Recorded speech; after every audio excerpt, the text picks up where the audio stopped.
Carlos de Gulbenkian. Passados 60 anos da morte de Carlos de Gulbenkian, a Fundação abre as portas para receber todos os que queiram conhecer e visitar o museu ou as exposições.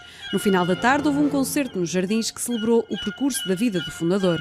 A Orquestra Gulbenkian contou com a direção do maestro Jan Wirsba e a voz do tenor Carlos Cardoso como solista. Fomos logo para a fila, achámos que tínhamos que guardar lugar, pronto, foi assim. Eu nunca tinha ido a um concerto aqui na Gulbenkian e gostava de vir e estamos cá. Durante todo o dia, a Fundação promoveu atividades e iniciativas como a inauguração da exposição Olhos nos Olhos, o retrato na coleção do Centro de Arte Moderna, que conta com 140 obras do século XIX ao século XX. O prémio Carlos de Gulbenkian 2015 foi atribuído a um médico que tem dedicado a vida a ajudar vítimas de violação na República Democrática do Congo. Faz da campanha de salvar as mulheres vítimas da violência e da guerra uma razão de vida e, portanto, não é possível encontrar a melhor combinação entre um grande profissional e um grande humanista.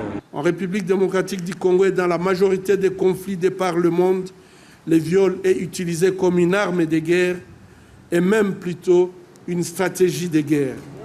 Denis Mukwege diz que o que vê nos corpos das mulheres parece obra de Satanás. Cela fait presque 2 décennies que l'Est de la République démocratique du Congo a connu plusieurs conflits armés qui ont causé l'une des pires catastrophes humanitaires des temps modernes, avec des millions de morts et de déplacés internes, où les femmes et les enfants constituent le plus grand nombre de victimes et le corps des femmes a été utilisé comme champ de bataille. Uma homenagem que marcou o aniversário da morte de Carlos de Gulbenkian.